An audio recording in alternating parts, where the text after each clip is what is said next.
سلام، من یه دانش آموز هستم، دانش آموز سال 11ام. متاسفانه 2 روزه که ذهنم خیلی درگیره به خاطر اتفاق ناگواری که توی مدرسه‌مون افتاد.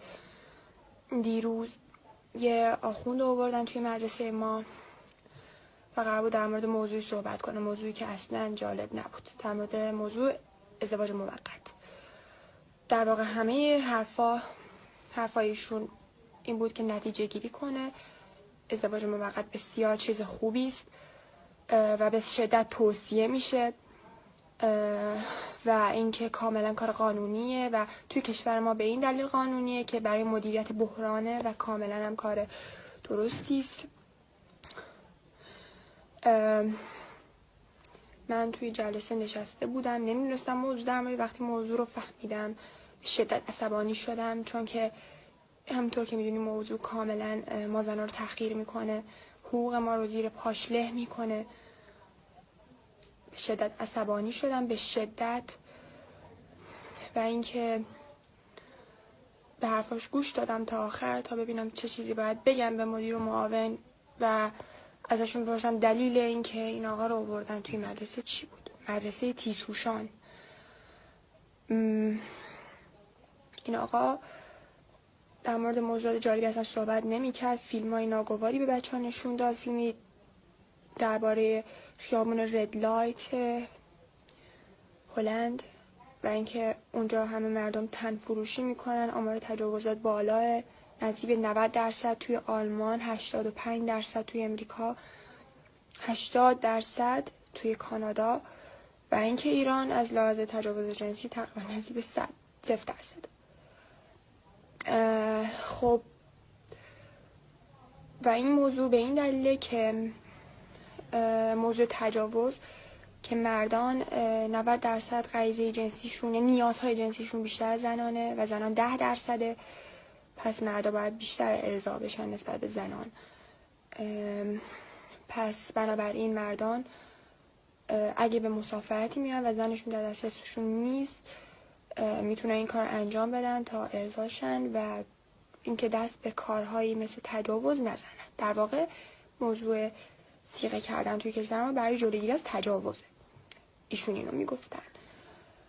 و اینکه تو کشورهای دیگه تنفروشی صورت میگیره، آمار تجاوزات بالاه. با همه این موضوع میخواستن ازدواج موقت رو تایید کنن توی ایران.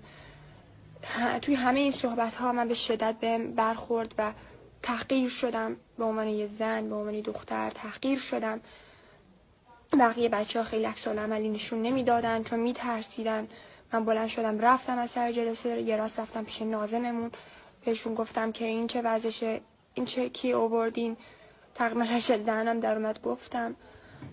گفتن که ما نمیدونستیم این آقا در مورد چه موضوعی میخواد صحبت کنه و اصلا این آقا نمیدونستیم که قرار تشریف بیاره.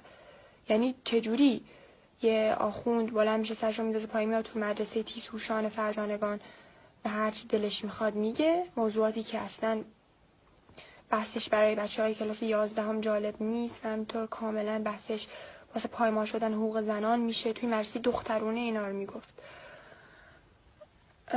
میگفتن ما اطلاعی نداشتیم. گفتم باید به این موضوع رسیدگی کنین. به شدت عصبانی بودم، خیلی عصبانی بودم.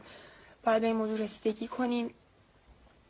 گفتش باشه حتما رسیدگی میکنیم. صبح روز بعد، یعنی امروز صبح، مدیرمون اومد پیش من، گفتش که بگو چی شده. داستان رو تعریف کردم. گفتم وای این که خیلی افتضاحه، ما داستان نمیدونستیم، اگه اینجوری حتما اعتراض میکنیم.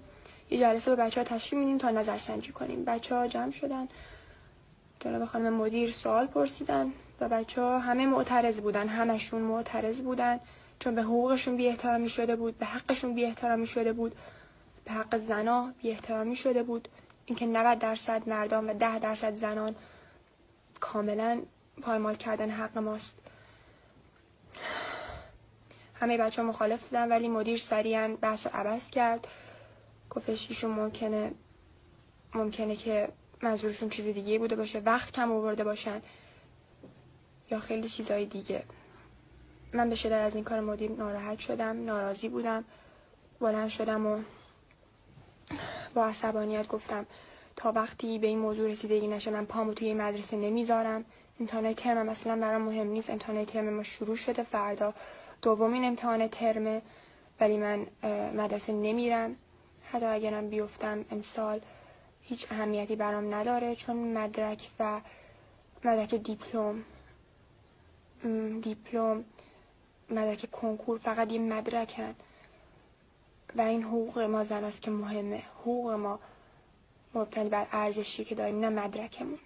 اگه حقوق خودمون رو برای به دست آوردن مدرک زیر پا بذاریم در واقع هیچی نیستیم. از شما دانش آموزان سرتاسر کشور خواهش میکنم با فساد و تباهی و این چیزای بدی که داره پیش میاد توی کشور مبارزه کنیم به شدت. اصلا سکوت نکنین، نترسین ازشون. اونا هیچ کاری نمیتونن بکنن. حتی اگرم کاری بکنن شما کار حق رو انجام دادین. امتحان و نمره چیز موقتیه ولی ارزش شما هاست که تا ابد ادامه داره. ازتون خواهش میکنم که مقاومت کنید.